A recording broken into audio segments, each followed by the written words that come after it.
que mostremos otro proyecto y nos sirva también para hablar. Yo tengo una pregunta. Sí. Desde un proyecto que es claramente político y desde el trabajo, claro, no sé cronológicamente cómo coincidió, pero claro, la institución al final en la que mostraste esa exposición depende de un organismo público. ¿Hubo algún tipo de resistencia? ¿Te dieron total libertad? ¿Tuviste algún tipo de cuidado a la hora de gestionarlo? No, hubo mucho apoyo.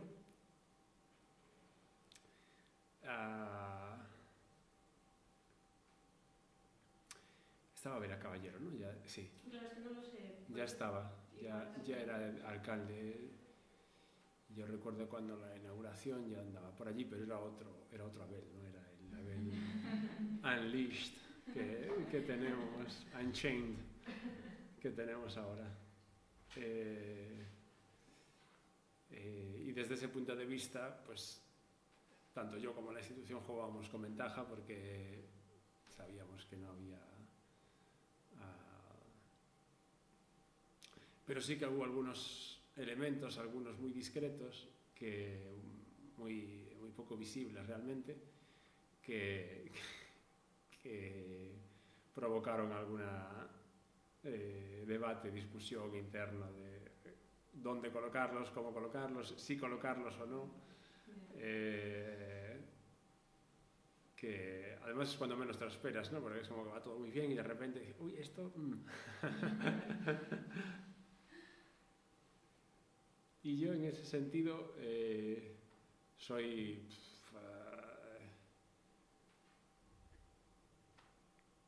muy razonable. Por un lado debato todo hasta el final y presiono todo lo que puedo para meter todo lo que yo quiero y como yo quiero. Y bueno, si al final me encuentro con un muro o con un límite, pues normalmente pues lo acepto y actúo en consecuencia, ¿no? Y luego hay que tener en cuenta también que claro que hay cuestiones que a lo mejor dan lugar en una exposición de este tipo a un debate, si meter una cosa o no, una caricatura de Aznar o lo que sea, más o menos ofensiva o tal, y bueno, ninguna era ofensiva, pero bueno, simplemente por molestar, que bueno, siempre hay que tener en vista que estás trabajando con un conjunto de materiales, ¿no? Y lo mismo, seguramente, o más, que vas a decir con una sola imagen, lo estás diciendo con todo el resto. Entonces, bueno, a veces hay cosas que fastidian un poco, pero hay que mantener un poco ese equilibrio, ¿no? Entre el conjunto y alguna cosa puntual que te pueden llamar la atención o que a la institución le puede gustar menos.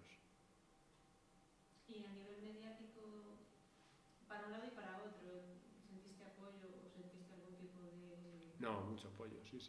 En ese sentido yo me quedé muy contento fue muy bien acogida, sobre todo en los medios, en una exposición como esta, generales, ¿no? Claro. Que era lo que realmente iba enfocada, ¿no? Creo que para los especializados también de otra manera, porque era una exposición que planteaba dentro de nuestro medio pues, una serie de cuestiones, ¿no? Que creo que son interesantes, pero sobre todo era una intervención pública, ¿no? Y social, y ahí sí que estuvo, sí que fue bien acogida. Además, la exposición se inauguró 10 años después del accidente en octubre de 2012, era el 10º aniversario del accidente del Prestige.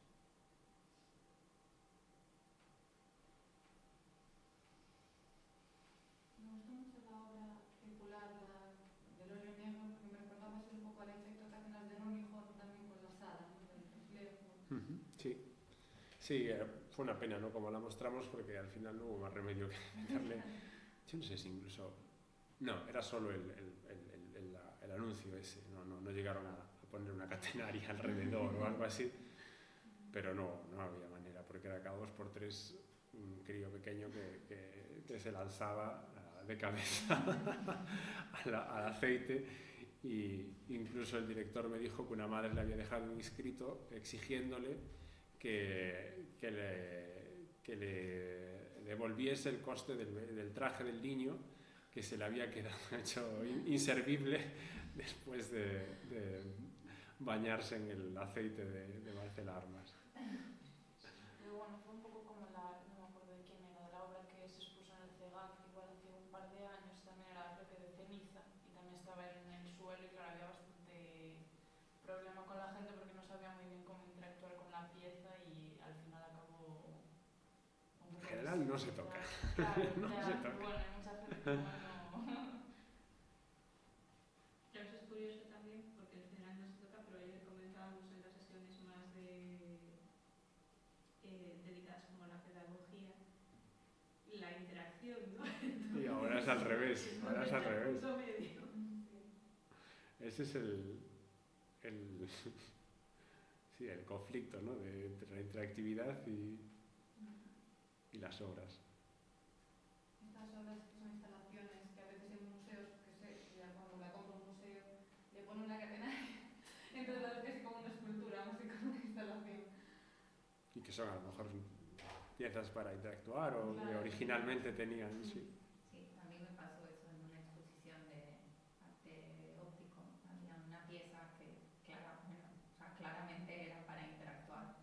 Y lo primero que hice fue como, ¡ay, mira qué bien está esto! Uy, pues casi me corren de la exposición. ¿Pero por qué estás tocando la obra? Pues, pero no es para que se muevan, porque era, no me acuerdo, algo, Sí. era como estas pelotitas que van de un lado, no me acuerdo exactamente qué era. Pero no es para que se mueva, porque es una exposición de arte y me dijo, y el guardia dijo, sí, pero no se puede tocar porque es una pieza del museo, pero está hecha para eso. Y bueno, al final me dijo, si sigues haciendo esto te voy a sacar del museo. La movemos una vez al día, tienes que venir a las 5 de la tarde para ver cómo se mueve. Ya no puse más resistencia, pero daba para una buena discusión.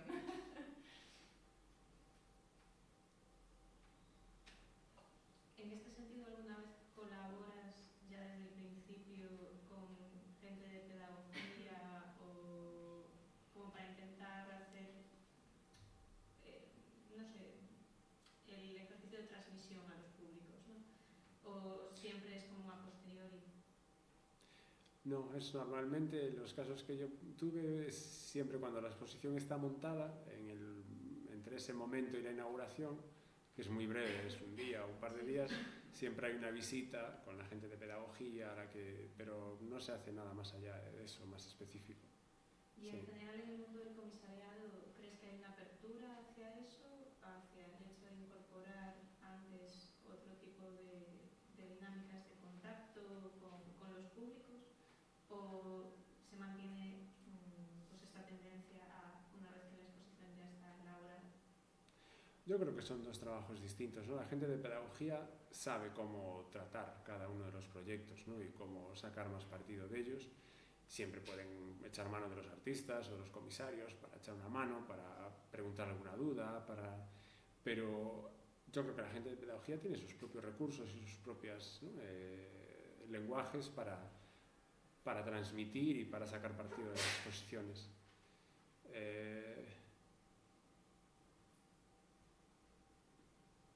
Sí, yo creo que son como dos cometidos distintos, ¿no? Comisariado por un lado y la transmisión pedagógica por otro. No quiere decir que se pueda trabajar a veces en un proyecto específico juntos, ¿no? Pero yo no tengo esa necesidad por el momento. Este fue un tema de los que también surgió ayer, por eso te preguntaba. ¿En qué sentido? De alguna manera el distanciamiento desde la institución, no necesariamente el comisario,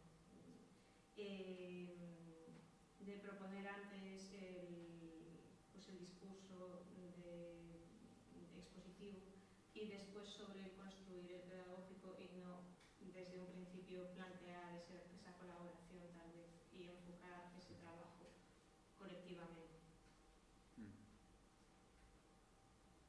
Bueno, lo que estuvisteis... Me imagino que eso es más una cuestión para los directores de los museos, ¿no? De cómo gestionar un programa y cómo equilibrar entre a lo mejor exposiciones que son más exigentes y más difíciles y otras que puedan ser más participativas, más accesibles, con temas más contemporáneos.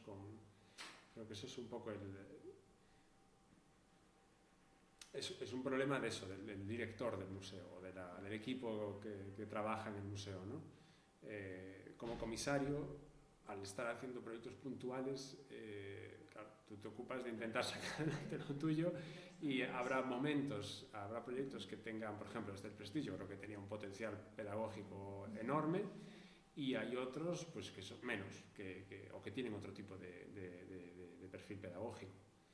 Pero yo creo que es bueno que haya distintos especialistas en cada una de las cosas.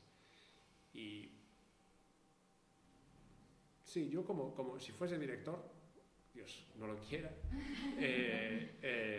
yo creo que ahí, a lo mejor cambiaría una vez que estuviese en el puesto, pero yo creo que no se debe subordinar una cosa a la otra. Es decir, tú tienes que plantear tu proyecto y tu programa dentro de una institución,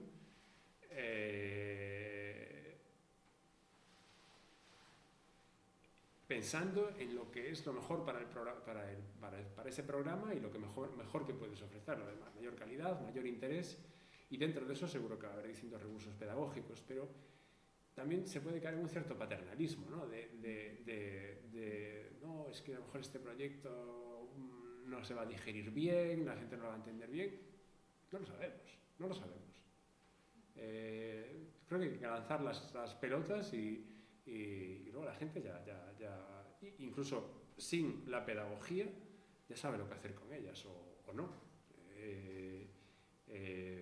Estamos en unas sociedades educadas que la gente tiene más que recursos de sobra para una exposición que esté bien montada y que esté bien comunicada, para relacionarse con ellas. Y luego, sea mayores, el equipo pedagógico plantea más cosas, ¿no? De visitas guiadas para tercera edad, para niños, para lo que sea, pues fenomenal, pero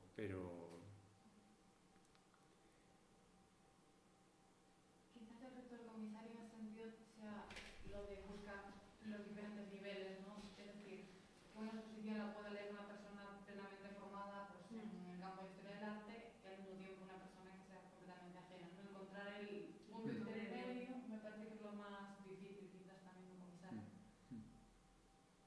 Claro, en los contenidos y también en la forma de mostrarlos. Lo que decía antes de editar, ¿no? de editar las exposiciones.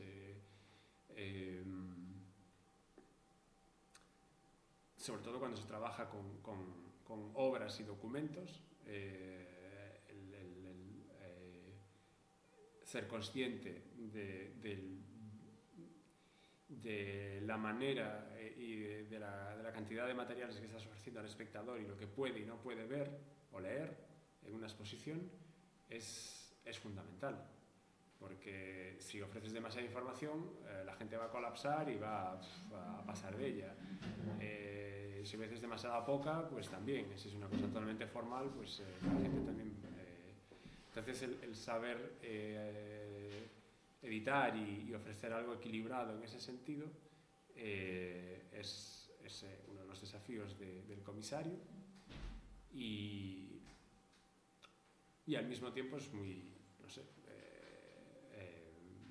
interesante, ¿no? Poder pensar en esas cuestiones. También en ese sentido también hay pedagogía que hacer desde el comisariado, en el sentido de que es importante empezar a insistir también en los regímenes de cómo vemos exposiciones, cómo vemos las exposiciones, cuánto tiempo le dedicamos, cuántas veces vamos a verlas. Porque esta exposición del Prestige, por ejemplo, en Vigo, para mí no era una exposición que la gente fuese una vez, la viese y se fuese. Para mí era una exposición para ir a ver los locales, sobre todo, ¿no? O sea, la gente que está en Vigo y que a lo largo de 4 meses, o en Galicia, podíamos haber ido varias veces. Yo es una exposición que hubiese ido por lo menos 2 veces, mejor verla una vez rápido o más rápido, de manera general, y luego otras partes, vídeos, textos, lo que sea, más detenidamente, o a lo mejor actividades que se hacen a mayores, como se hicieron. Por ejemplo, un día yo estuve en una visita guiada donde nos centramos en la parte de los balleneros, y vino gente que había trabajado en las balleneras de Cangas, en los años 80 y hicimos un programa solo dedicado a eso. Claro, ahí está otra vez la temporalidad de la exposición. Una exposición no es solo la media hora o la hora, o con suerte, ¿no?, de echarle un vistazo, sino algo que está durante 3 meses y que precisamente por eso puedes revisitarlo si tienes interés, porque a lo mejor, claro, hay mucha gente que no va a tener interés en esa en concreto, ¿no? Pero a lo mejor tienen otra. Y yo creo que eso es otra de las cuestiones que son importantes hoy en día, ¿no? Cómo vemos las exposiciones y cómo nos relacionamos con ellas, sobre todo cuando muchas de ellas ya no son solo cuadros, ¿no?, que consumimos de una manera más o menos rápida, y es otro tipo de material con el que nos estamos enfrentando. Y al mismo tiempo, insisto, también eso, el articular obras y documentos, y para mí siempre mantener la conciencia de lo que son unas cosas y lo que son los otros. Es decir, no jugar tampoco al documento como obra de arte. Yo en eso tampoco entraría. Los documentos tienen un papel en las exposiciones, que es fundamentalmente contextualizar, dar otros puntos de vista, enriquecer, ¿no? Por ejemplo, en el caso de los cuadros de Antón Patiño, pues entender bien cuál es el contexto en el que vienen esas obras de arte, ¿no? Rodeado de todos esos documentos de los que os hablé antes. Pero una cosa son los archivos y los documentos, y otra son las obras, y cada uno tiene una forma de expresarse y de comunicar distinta.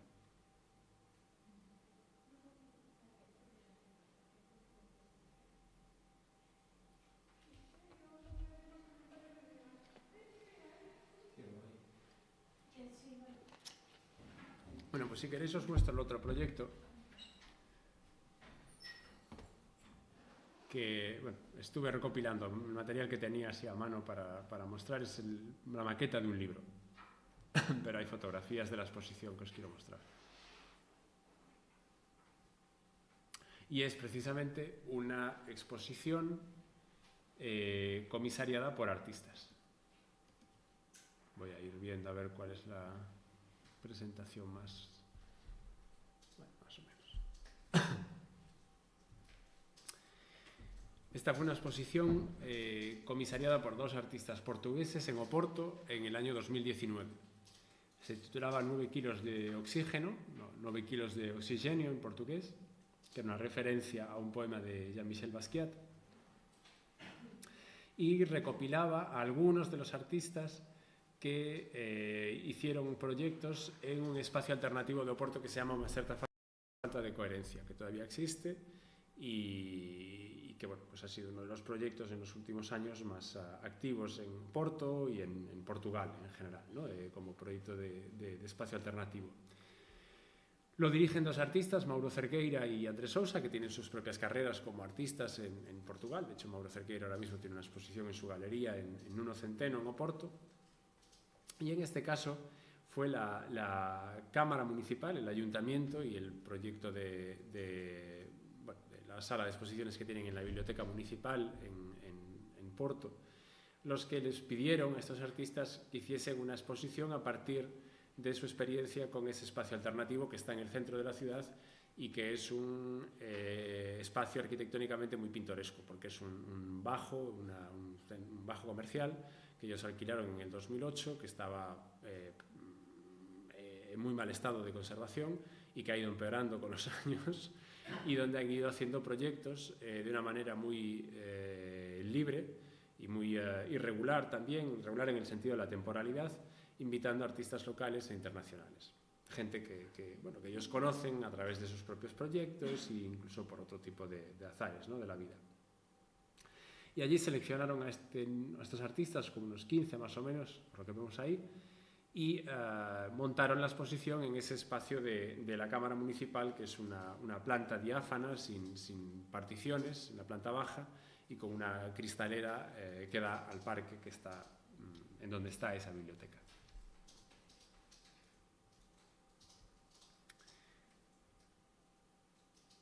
Como sabéis, Porto es una ciudad que en este momento está en un cambio urbanístico muy importante. Se está rehabilitando gran parte del centro urbano donde este espacio se ubicó y donde cuando abrieron todavía estaba todo aquello prácticamente sin tocar, en ruinas, era una zona muy decadente de la ciudad, y en los 11 años entre que el espacio abrió y la exposición se celebró en el 2019, toda esa situación, sobre todo de 2013-14 en adelante, cambió de manera drástica y todo ese centro urbano se renovó y se gentrificó. Entonces todos esos elementos de obras y de vallados y tal hacían referencia a ese contexto. Por eso llegaron a colocar un cajero automático, porque era algo que tampoco existía al principio de las actividades del espacio, una cierta falta de coherencia, y ahora está por todos lados en la ciudad, sobre todo para atender las necesidades de los turistas. Desde el punto de vista curatorial, esta exposición hizo un gesto muy interesante, que fue ocupar ese espacio diáfano que tenía el espacio de la Biblioteca Nacional, intentando como ocuparlo con una reconstrucción en un primer momento a escala literal 1:1 del espacio que ellos tienen en el centro de la ciudad, que es un espacio muy intrincado, con 5 espacios que se van sucediendo uno después de otro, pero como muy anguloso, muy quebrado, con muy poca luz, bueno, un espacio muy peculiar. Y ellos lo que hicieron fue con pladur, que tenían con estos paneles ¿no? para construir muros en exposiciones, que había ya preexistente en la Galería Municipal, construir la planta de una cierta falta de coherencia dentro de ese rectángulo que era el espacio de exposiciones. Después, en una segunda fase de la exposición, con más obras, ese espacio se volvía también a replicar, pero ya de una manera mucho más, digamos, menos precisa o más abstracta, ¿no? Porque había como una serie de ejes que más o menos podían recordar al espacio original, pero ya empezaba como a diluirse, ¿no? En el espacio de la propia Galería Municipal, o a mezclarse. Esta era la entrada, es decir, la réplica literal de una cierta falta de coherencia, donde colocaron la verja, bueno, sobre todo la ventana y la verja y la puerta, era esta, en este caso está abierta, apenas se ve, que había originalmente en el espacio en el 2008 y que fue sustituida en el 2014 por una nueva, que es una carpintería de madera pintada de rojo, que son los que la Cámara está recomendando que se pongan en las rehabilitaciones de los edificios de esa zona. Eso es lo que tienen ahora en el espacio original en la ciudad, pero esta era de aluminio, así como muy más pobretona, más bueno, típica de la época en la que fue creada esa tienda. Era la que tenían originalmente y la que se quitó del sitio para poner la nueva, y que además el museo de la ciudad, el Museo Serralves, compró por un precio simbólico para mantenerlo en la colección de Serralves. Es decir, Serralves les prestó la fachada, la antigua fachada del centro de una cierta falta de coherencia, para colocar como entrada a esta exposición. Dentro de eso, en la primera sala, había un cuadro de una exposición que había hecho Stefan Dillenmuth, un artista alemán, un artista como de unos 60 años, que es un artista muy importante, además teórico también, de su generación en Alemania. Bueno, no voy a entrar en esos detalles porque remiten a la exposición de Dillenmuth en el 2012 y me haría extenderme demasiado. Veis, por otro lado, este es el catálogo de la exposición, ¿eh? Os estoy mostrando las imágenes de una de las últimas versiones del catálogo para el que yo escribí, y por eso la tengo disponible. Las fotos que hicieron para el catálogo fueron fotos hechas con una cámara en color de aquellas antiguas que teníamos, ¿no? Analógicas, como cuando nos íbamos de vacaciones. Por eso las fotos tienen una calidad y una luz bastante reprobable. Y también veis que el museo ni siquiera tocó el polvo que tenía la cristalera original, que siguen conservando como buen museo hasta la eternidad.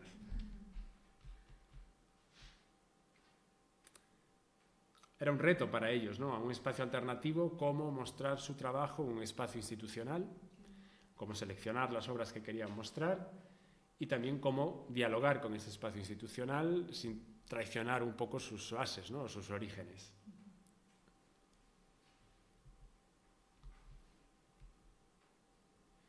¿alguien llegó a ver esta exposición? Porque, ¿no? Porque a veces, pero sois muy jóvenes, todavía no estabais hace 3 años en estas. Había una obra de Luis Acuña, de otra artista portuguesa, una obra sonora, en ese altavoz, que era inmediatamente después de lo que acabáis de ver. Una obra de un artista costarricense, aquí, con barro del jardín que estaba allá al lado, Rolando Castellón Alegría. Este es el mural que hizo.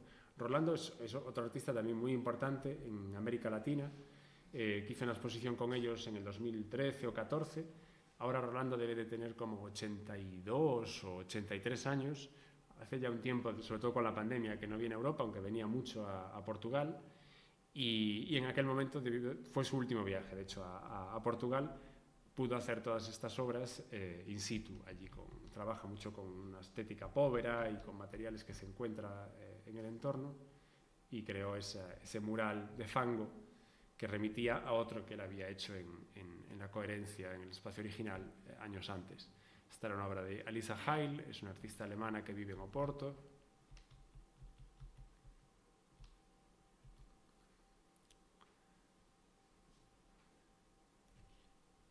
Este era un libro de un artista de Lisboa, un libro muy grande, un libro como que ocupaba todo, bueno, mucho espacio en el suelo, pero ahí no se ve muy bien,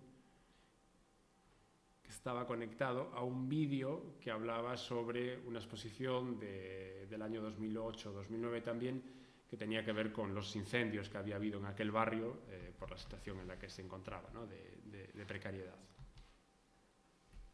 Luego también había estos juegos, ¿no? El interior de la galería se utilizaba para mostrar algunas de las obras. De hecho, aquí dentro es donde estaba la obra del cuadro de Stefan Dielemuth, que estaba atravesado en el espacio que veíais antes, pero por el exterior, lo que sobraba, digamos, ¿no? Fuera del espacio de la galería, en el espacio de exposiciones, también lo utilizaron para exponer otras obras.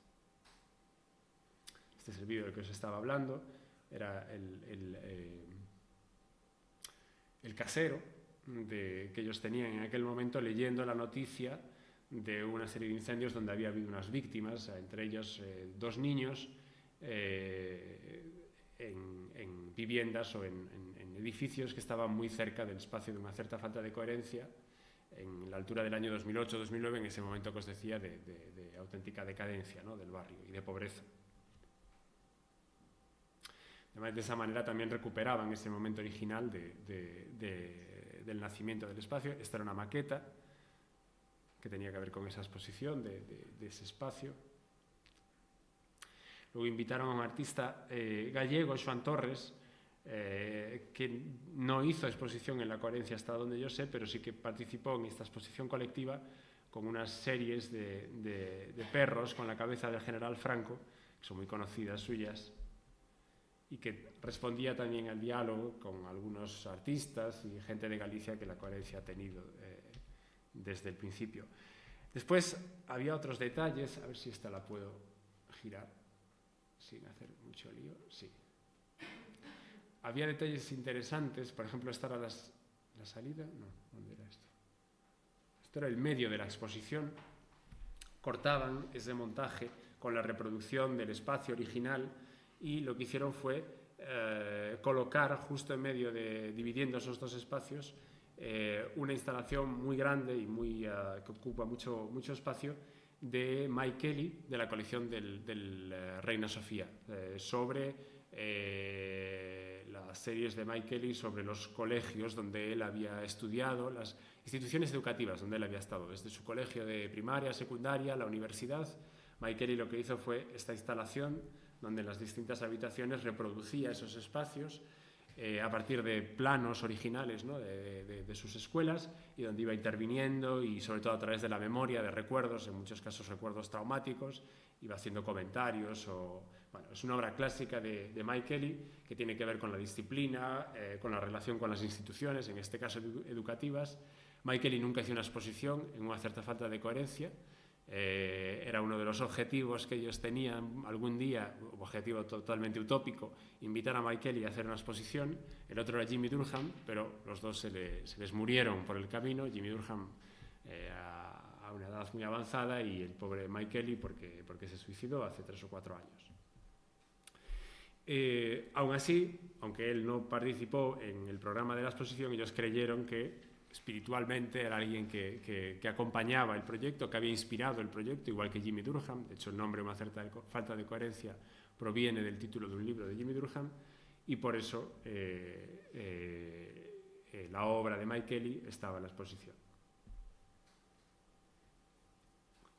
Estos son algunos detalles.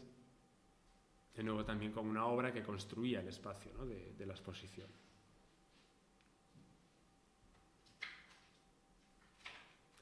A nivel de presupuesto, yo creo que esto fue lo que más les costó. Les costó la mitad del presupuesto del montaje, fue el traslado de esta obra desde Madrid a Oporto, y el resto fue lo que veis ahí. Estos son más detalles de dibujos de la obra de Mike Kelley. Las plantas, los planos de la John Glenn High School en Westland, Michigan, que es donde creció Mike Kelley. Ya en esa segunda parte que os decía que se descomponía un poco y se fundía con el propio espacio de la galería, estaba el artista Babi Badalov. Es un artista de Azerbaiyán, pero que vive exiliado en París por razones de género, porque es homosexual y tuvo que salir de su país, donde no era aceptado, ¿no?, o donde tenía problemas incluso de violencia contra él. Y desde hace 10 o 15 años vive en París y ha hecho varias exposiciones con ellos en Oporto, y tiene este tipo de trabajo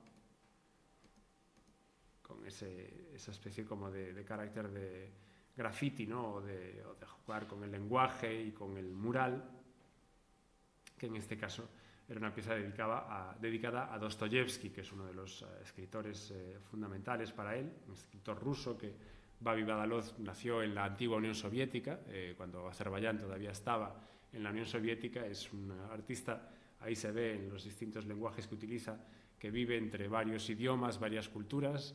Por un lado, el ruso y el alfabeto cirílico, que aprendió en la escuela cuando era niño, en los años 60, 70. Por otro lado, el azeri, que es uno de los idiomas de Azerbaiyán, y uno de los que tiene más relación es el sur de Azerbaiyán, que tiene que ver con Irán, es decir, con toda la cultura persa y todo el lenguaje persa y todo eso que también se mezcla junto con lo soviético en su obra, y luego también el inglés y el francés, que es el idioma que utiliza en Occidente.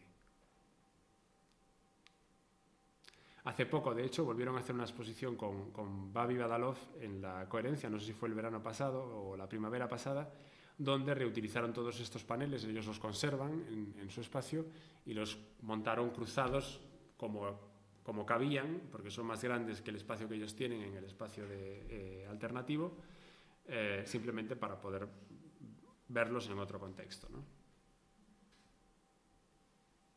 Una pieza de June Crespo, la artista vasca, que también hizo una exposición con ellos hace 4 o 5 años.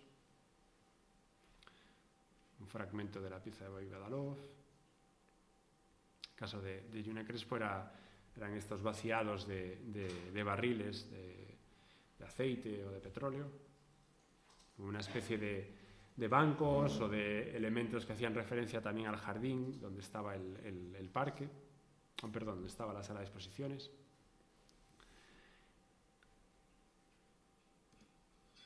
Este es un detalle ya de la segunda parte de la exposición, de esa parte que, como os decía, empezaba un poco a descomponerse y a ya ser menos fiel a lo que es el espacio original, con una fotografía de una artista inglesa que se llama Josephine Pride,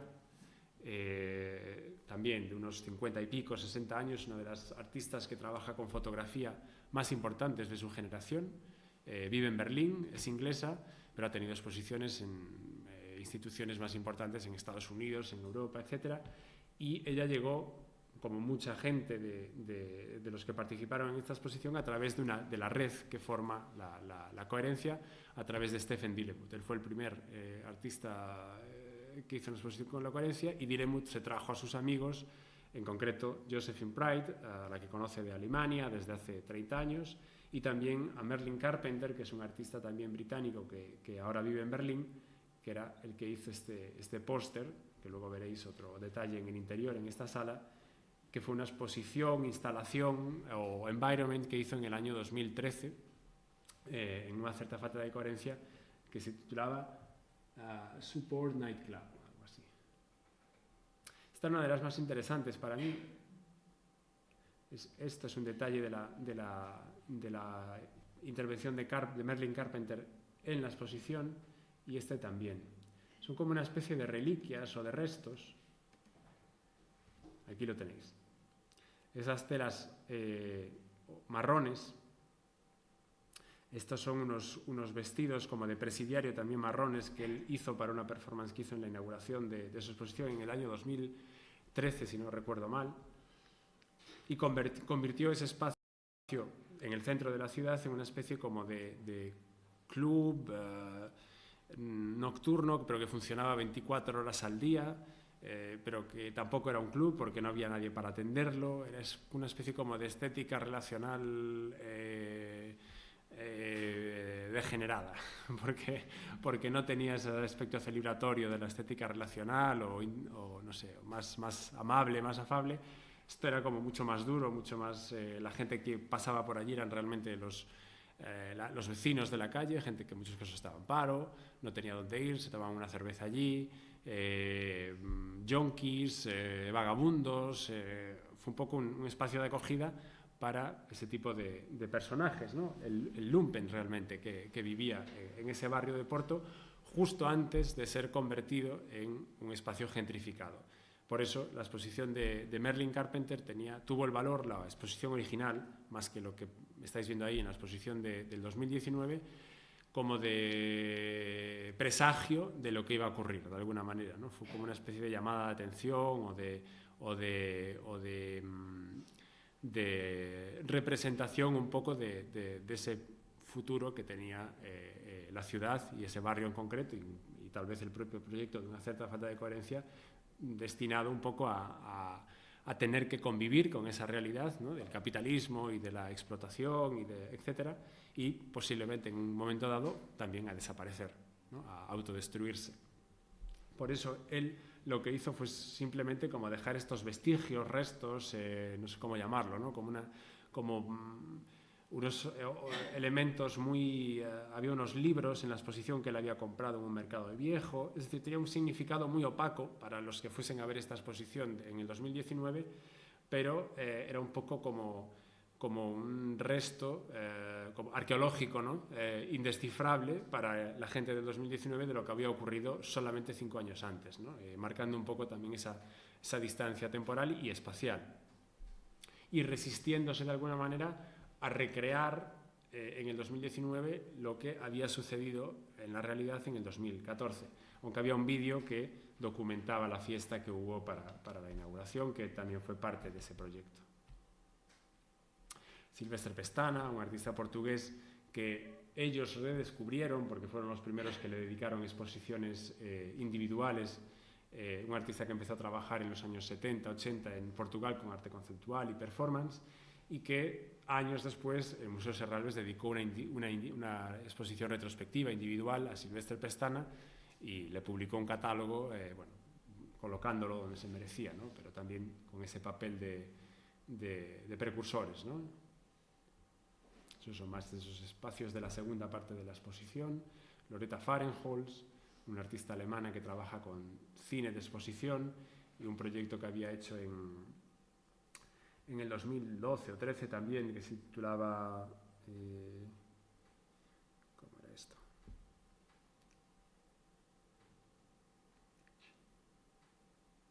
Bueno, ahora no me va a venir el título. Es un proyecto que hizo en Brooklyn, en Nueva York, después de las inundaciones del huracán Katrina, con una serie de gente del barrio, jóvenes sobre todo, de raza negra. Esta es Josephine Prime otra vez, que además las fotos de la serie de Josephine Prime es una serie muy bonita que hizo el año anterior, en el 2017-18, en... ¿dónde? ¿Quién reconoce? En Mogor.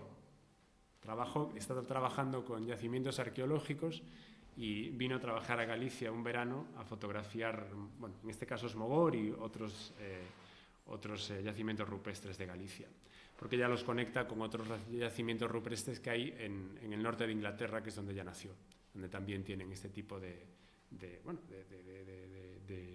obras rupestres, ¿no? en el terreno, de petroglifos.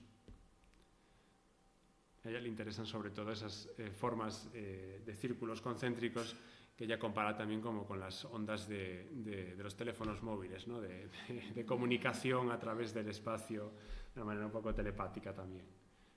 Luego tiene otra serie que tiene retratos de manos. Esta es, bueno, dada la vuelta, pero es la misma foto de antes. La foto de la mano.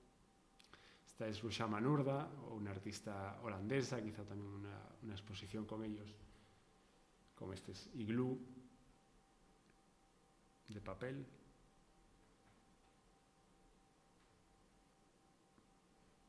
Y estas serán también parte de unos dibujos que ella creó, Rushama Nurda, para la exposición original en La Coherencia, que era un poco el like, ¿no? de Facebook, pero llevado a estarcido. La pieza una pieza muy conocida de Pedro G. Romero, Las Checas, esas celdas que se construyeron en la época de la Guerra Civil en España, en la zona del bando republicano, que venían a través de la experiencia de la Unión Soviética, donde se había creado dentro del estalinismo esas celdas para torturar a prisioneros, donde el interior estaba recreado a partir de arte de vanguardia, ¿no? de arte geométrico, arte cinético, que en aquel momento se consideraba que podía crear un espacio que pudiese dañar y perjudicar y torturar a los había como una especie de ladrillos donde la gente que estaba ahí encarcelada no podía tumbarse o no podía caminar, y Pedro G. Romero reconstruyó una de ellas, también como un espacio opresivo, ¿no? Que hacía de alguna manera referencia al espacio original de la Coherencia. Esta es la parte final que os decía, ¿no? Donde la exposición también como se descomponía. Mi lectura era también como que por un lado se mezclaba con la institución o se simbiotizaba con la institución como si fuese un destino inevitable de alguna manera para un proyecto como este, pero por otro lado también desaparecía, ¿no? Era como un gesto poético, ¿no? de indeterminado al final del proyecto. Con lo cual, el diálogo entre las obras de los artistas que estos artistas habían invitado como comisarios, como el display o el dispositivo de montaje, estaba todo actuando en conjunto, ¿no? Que es algo, desde mi punto de vista, bastante original para lo que fue esta exposición y poco habitual.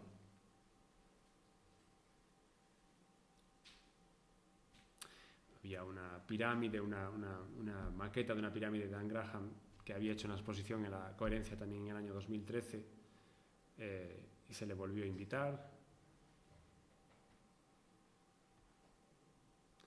Estas eran piezas de la segunda exposición de Stefan Dillemuth, que son estas que veis en la pared. Estoy buscando a ver si hay alguna. Aquí está. Un detalle, que fueron unos vaciados en silicona blanca y rosa de distintos colores que hizo en el 2018-19, cuando hizo Dillemuth su segunda exposición en La Coherencia, de fragmentos de la calle que está enfrente del espacio donde ellos tienen el centro, ¿no? También, de nuevo, como una especie de huellas o de testimonios de ese espacio que también en algún momento pues, va a desaparecer, va a transformarse por la propia dinámica urbana, y que estos quedan como una especie de souvenirs, ¿no? Prácticamente yo los veo como souvenirs, como unos objetos como de memoria, pero al mismo tiempo a medio camino entre el kitsch, la obra de arte, el informalismo, la abstracción. son todos estos que están en la pared. Y de nuevo también es llevar fragmentos de la arquitectura a la vertical. Y este era un vídeo de Dan Graham, Don't Trust Anybody Over 30, que también es otro de los artistas referentes para los animadores de la coherencia, Mauro y André, que de nuevo también en el final de la exposición era otra vez como una llamada de atención, ¿no? Este es un proyecto que ellos empezaron cuando eran muy jóvenes, cuando tenían pues eso, 20 y pocos años, en el año 2008. En el año 2008, Mauro nació en el 82, tenía 20 y pocos, y André en el 80, 28. Pues ellos han crecido también, se han convertido en padres también, y la vida que tenía en Bohemia cuando Porto era una ruina y abrió la coherencia ya no es la misma que tienen hoy en día. Siguen viviendo en precario, pero ya no de una manera tan bohemia. Y este trabajo de Dan Graham de alguna manera es una llamada de atención humorística sobre eso, ¿no? No os fiéis de nadie que tenga más de 30 años. Y aquí hay muchos que todavía no los habéis cumplido. Más obras de Dillenmuth, de esas que os decía, de los vaciados de fragmentos de la calle. Y en fin, esa es la parte final. Otra obra de Luis Acuña, una obra sonora.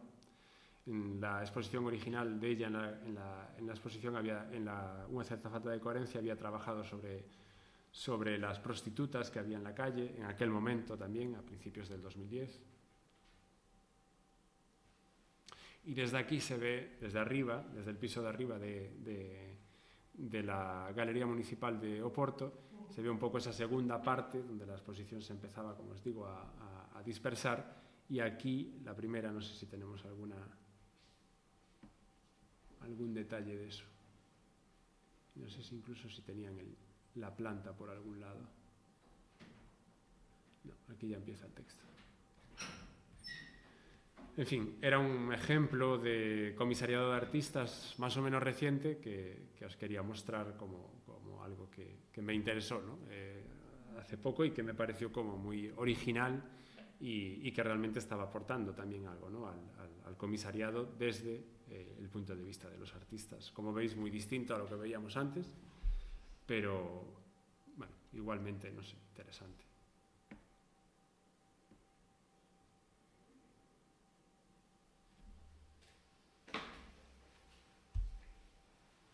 Hay una publicación, en este caso sí que se pueden...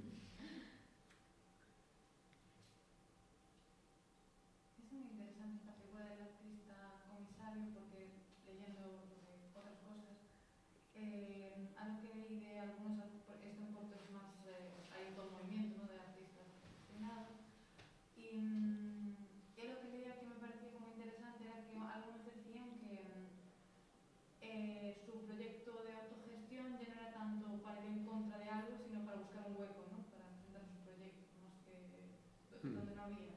Sí. En el caso de ellos también para un poco continuar una tradición que había en Porto, más o menos reciente, desde los años 80, 90, de espacios alternativos que por su propia naturaleza van naciendo y muriendo, en algunos casos muy rápidamente, ¿no? Algunos duran meses, otros duran semanas, no sé, 1 o 2 años. La vida media es muy breve, ¿no? Pero pues es su propia naturaleza. Este caso es un caso muy peculiar y muy singular porque sigue existiendo. Con la pandemia hicieron muchas menos exposiciones, a veces hay un año que tienen solo 2 exposiciones, otro de repente vuelven a tener 6. Es totalmente libre porque no dependen de nadie, no nos responden ante nadie y hacen lo que pueden en cada momento. Aún así, sí que tienen marcado el final. Va a ser dentro de 3 años, cuando se les termine el contrato de renta antigua. Pagan muy poquito dinero, pagan una suma ridícula para lo que es hoy en día el mercado del alquiler en Oporto, y más aún en esa zona. Y ellos tienen un contrato que termina dentro de 3 años y en ese momento la coherencia ya saben que va a terminar, y hasta ese momento van a seguir haciendo exposiciones. Acaba de inaugurar otra vez de Luis Acuña, de esta artista sonora de Lisboa, hace una semana. Y Y en ese sentido la coherencia, aunque es como sí digo, un proyecto singular por su longevidad, venía un poco a participar de esos espacios que habían existido antes, en los que incluso estos dos artistas habían participado a principios de los 2000 o por ahí, que fue un momento muy duro. 2008 fue en Portugal toda esta crisis de ese momento había empezado antes, como después de la Expo del año 2004, en el 2005, 2006 en Portugal la situación económica ya era muy difícil y en el 2008 era muy agudo y bueno, todo eso duró pues hasta 2013-14, que es cuando la ciudad empezó a cambiar gracias al turismo sobre todo, ¿no? Y a convertirse en lo que es hoy. Pero sí, es un proyecto que desde luego está en diálogo con lo que otros artistas y otros colectivos hicieron en la ciudad en su momento y durante la existencia de la coherencia, sí. ¿Notas alguna diferencia entre una exposición que ha sido comisariada por un historiador del arte y entre una que ha sido comisariada por un artista o por un grupo de artistas? Sí, porque ¿no? me da la impresión, o sea, Total. que los artistas suelen ser como mucho más osados y mucho más, tal vez como que son capaces más de romper con los límites institucionales, ¿no? Que los historiadores del arte siempre nos quedamos un poco más en el museo, como en un unos espacio códigos más tradicional, con unos códigos. O sea, ¿estarías de acuerdo o sí, no necesariamente? completamente, sí. Sí, gracias a los artistas que tienen esta capacidad.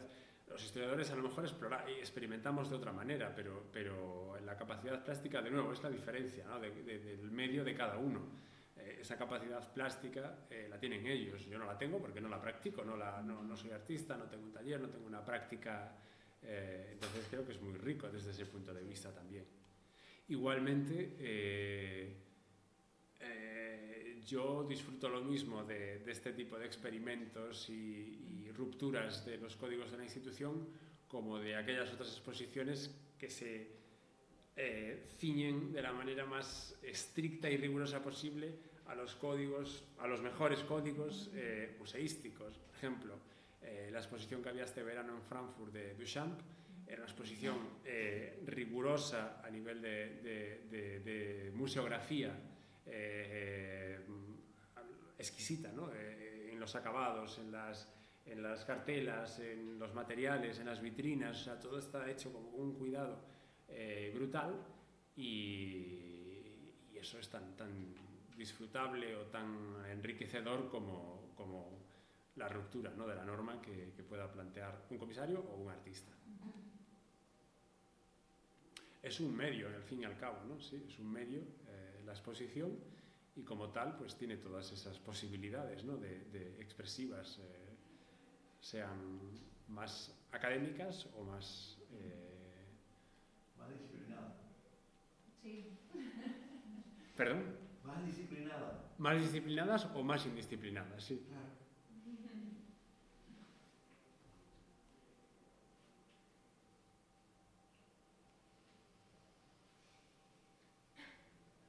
Habría que volver a los historiadores del arte un poquito más artistas, ¿no? Barbour, ¿no? Dicen, ¿no? Que somos los artistas frustrados, ¿no? Sí. Que queríamos ser, no lo logramos y entonces... ¿Cómo es la situación? ¿Tú eres mexicana? Sí. ¿Y usted? Cubano. Cubano. Y bueno, me hubiese gustado también, me apetecía escuchar vuestra experiencia. Vienen de La Habana y de, Bueno, sí. y de Mérida. No, yo vivo aquí. O sea, yo vivo vale. en Santiago, pero soy de México. ¿Y participas del proyecto Yucunet? No. Ah, vale, no, por eso te ubicaba en Yucatán, por Sí, lo sí. de... Bueno, México, Cuba no lo conozco desafortunadamente, pero México, la capital sí, hay una cantidad de instituciones y de espacios y también comisariados y es muy activo. Sí. Sí, hay, bueno, este tipo de proyectos así también son comunes, ¿no? O sea, esta búsqueda de espacios como que rompen con los límites de lo que Ciudad de México sí que tiene una red como más sólida, ¿no? Pero fuera de Ciudad de México sí que las redes suelen ser como pues, más efímeras o menos sólidas, menos establecidas, ¿no? Y bueno, hay lugares donde sí que hay más tradición como de esta búsqueda de espacios como más alternativos. Oaxaca, por ejemplo, ¿no? Oaxaca, sí. Yo soy de Puebla, del estado de Puebla, y la ciudad también tiene en Cholula, hay una universidad donde también había como varias carreras, ¿no? De artes plásticas, de historia del arte, y donde también durante bastante tiempo fue como un polo bastante activo de proyectos así, muy parecidos. O sea, veía como cuando contabas como toda la lógica, todo lo que habían hecho, me sonaba a muchos proyectos que conocí, ¿no? Y en los que participé también.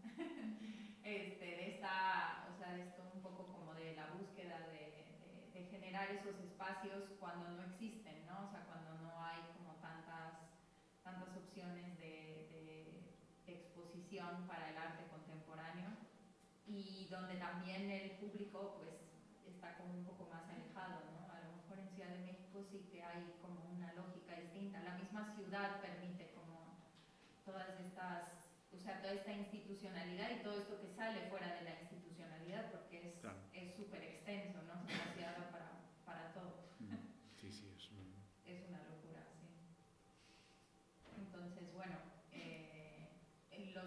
me gustó la manera en la que, o sea, los dos proyectos como que contrastan muy bien como estas dos maneras, ¿no? de entender el arte y al final, no sé si sin querer o a propósito, pero creo que hiciste una buena diferencia entre lo que es un artista curador y lo que es capaz de hacer con un espacio, y lo que es la visión de un historiador del arte, ¿no? Que se ciñe más al espacio y que genera como una lectura, ¿no? Que lo ve más en el tiempo y en la distancia, ¿no? Mientras que un artista a lo mejor lo ve dando más otro desde tipo la de conexiones. experimentación, sí.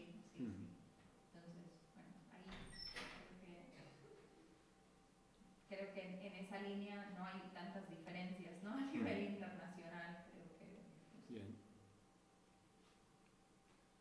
Son interesantes también esas dos miradas, cómo se pueden complementar, ¿no? Sí. Incluso pues un texto para este catálogo, cómo complementa una mirada de un historiador del arte, un catálogo hecho por artistas comisarios. Es una cosa. ¿Y en Cuba, cuál es la situación del comisariado hoy en día? Bueno, en el propio Instituto Superior de Arte, una de las cosas que más sustentamos digamos, en la Facultad de Artes Visuales es que los artistas también tengan la capacidad de ser procuradores de su obra, porque muchas veces se da el caso que el curador se convierte en un manipulador, y entonces simplemente utiliza tu obra para su discurso, que muchas veces ni siquiera es el discurso que tiene que ver con la poética del artista, y el artista tiene que ser lo suficientemente perspicaz para saber negociar con todo eso, ¿no? Claro. Y eso pues resulta importante. Es otra faceta, ¿no? Que no creo que sea la que usted ha abordado acá, pero es una faceta que es muy cruda, al menos a ella se da mucho, y a mí me molesta mucho. Y da, por supuesto, pie a mucho debate. Es una cuestión de poder, al fin y al cabo, En el ¿no? departamento hay muchos que dicen, no, pues el artista es el curador. Le digo, el curador es el curador, pero él no es el artista. Puede haber un curador artista, eso es otra historia, ¿verdad? Puede haber un curador que sea artista y que tenga espíritu de artista, pero no confundamos los términos, porque muchas veces el curador, sobre todo en el mundo contemporáneo, que el arte también está tan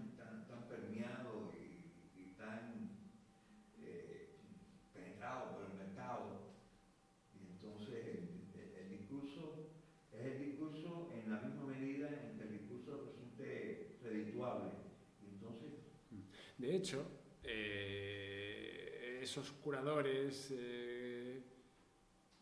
estrella, digamos, ¿no? Que tienen más poder, y que utilizan de esas maneras el trabajo de los artistas, en realidad ese sistema se hace viable cuando el mercado lo facilita. Es decir, si el mercado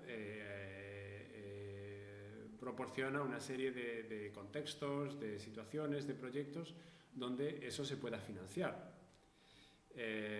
Por eso muchas veces esa cuestión del comisariado independiente es un problema tan recurrente, ¿no? Porque es independiente, sí, la gente puede trabajar, pero en la mayor parte de los proyectos que esos comisarios independientes hacen, muchos de ellos vienen predeterminados ya por los intereses del mercado, ¿no?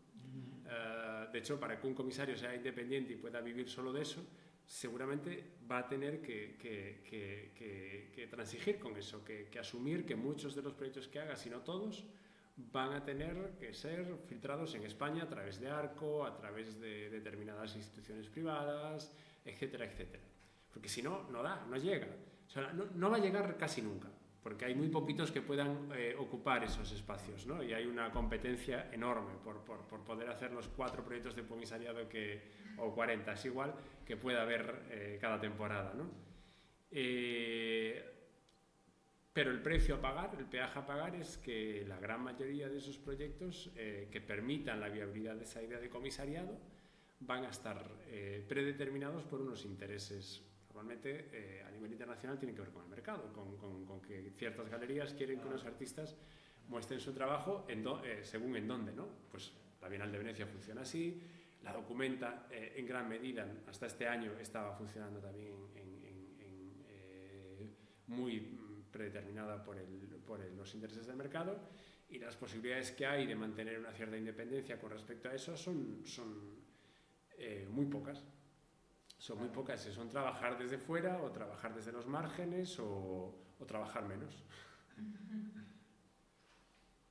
Sí, esa es otra realidad pero paralelamente a eso está también el artista que asume la postura de activista.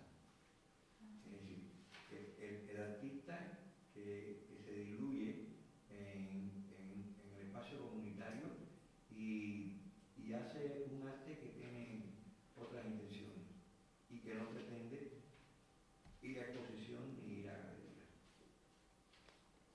y que puede ser tanto más válido que lo que hace el otro.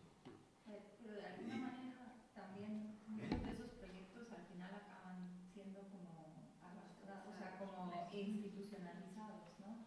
O sea, una vez que se ve cierto interés por esos proyectos, muchas veces acaban como, o sea, de alguna manera se acaban convirtiendo en un producto de exposición, ¿no? No digo que pervertido, pero institucionalizado al fin y al cabo, y que de alguna manera se necesita para darle cierta visibilidad a ese proyecto, ¿no? Depende. Conozco muchos casos en que no es así. Es decir, no claro, sí, no necesariamente, pero... Eso va a aceptar un resto de vida, eso es otra historia, ¿no? Sí. Eso es otra historia.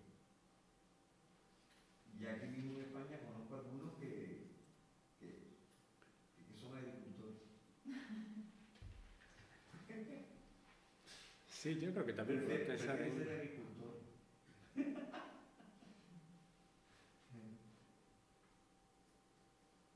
Pero es interesante, ¿no? Tener toda la gama, no yo también todo lo que dije lo pensaba, nada. Lo que planteaba también era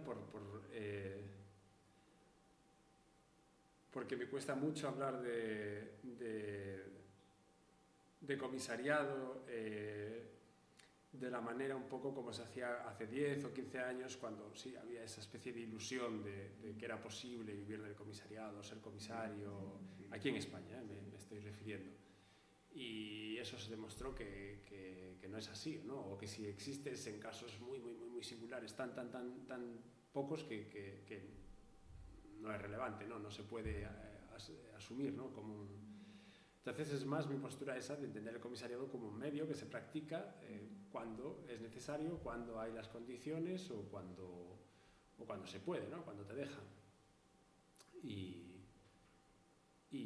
para un contexto como este, ¿no? Donde se entiende, ¿no? que va a haber unas maestrías en Yucatán y en Cuba, donde los estudios de comisariado van a estar contemplados, creo yo, ¿no? De ahí que estemos hablando de estas cuestiones. Bueno, me parecía también una advertencia importante, ¿no? sobre las realidades del comisariado, por lo menos aquí, ¿no? Y luego, claro, en cada contexto sabrán qué opciones hay, ¿no? Qué posibilidades. Y aun cuando la institución quiera absorberte, ¿verdad? Está un Francisco Toledo y un Botero. La Universidad Autónoma de Nuevo León le dio el doctorado honoris causa a Botero, increíble, que le vendió además un caballo, que ha vendido en varias ciudades, a la universidad en $1 millón. Y tenían ahí, a la vuelta de la esquina, a Francisco Toledo. Sí, sí, bueno, no digo que necesariamente el institucionalizarlo sea malo para el No, proyecto, o sea, no. no necesariamente, o sea, puede convertirse, y creo que Toledo sí que es un buen ejemplo, ¿no? En una figura que es súper representativa para el mundo del arte, que trabaja en los márgenes, pero también con la institución, ¿no? O sea, al final creo que como que ahí es un poco como el saberse mover, porque al final pues es el ámbito en el que te desarrollas como... Y sí, creo que Toledo es un buen ejemplo. Pero Botero es su antípoda.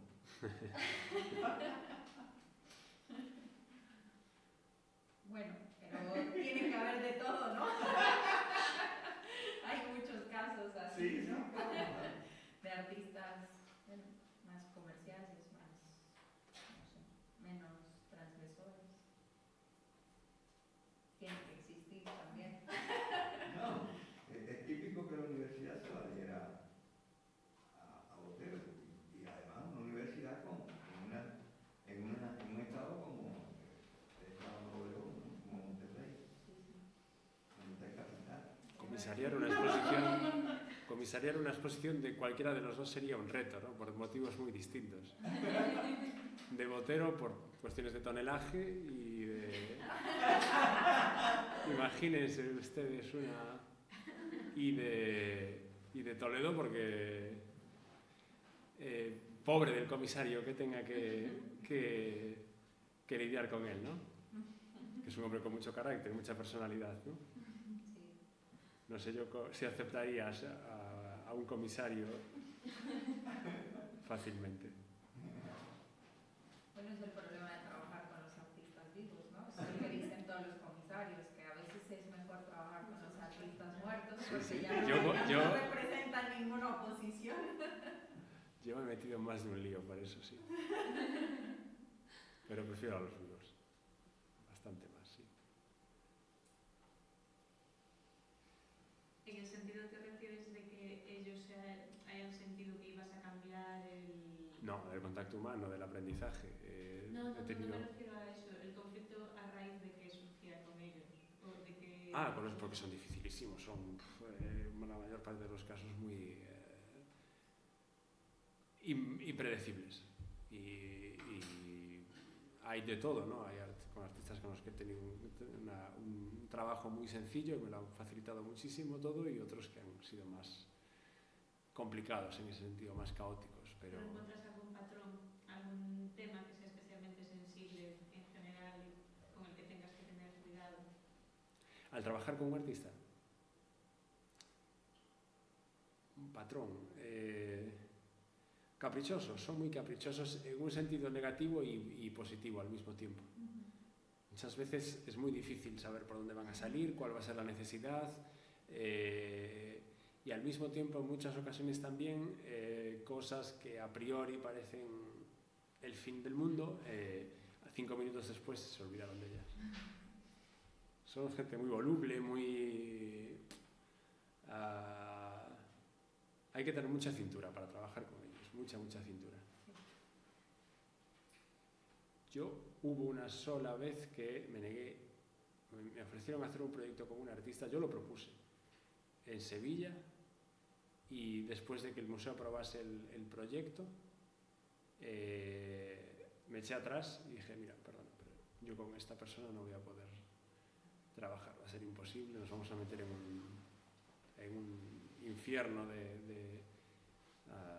pero no, a pesar de que la conozco desde hace muchos años y he tenido mucho trato con esa persona, pero ahora que veo tan cerca el tener que tomar una serie de decisiones serias que implican a tanta gente, presupuestos, etcétera, no puedo meterme en este. Me dio mucha rabia porque hubiese sido una exposición muy buena, pero más bien una oportunidad muy buena, con una muy buena artista, pero ahí sí que vi mi límite. Debe ser muy raro que alguien haya topado con un artista. ¿No? El momento de reconocer que incluso como comisario que ya tienes un proyecto definido hay un límite. Sí. No, me di cuenta que me hubiese vuelto loco. Y no hubiésemos avanzado. Hubiese sido todo un obstáculo constante y sobre todo hubiese puesto también en problemas a la institución que confió en mí para desarrollar ese proyecto y que no conocían al artista y que hubiese sido para mí una responsabilidad también muy grande, ¿no?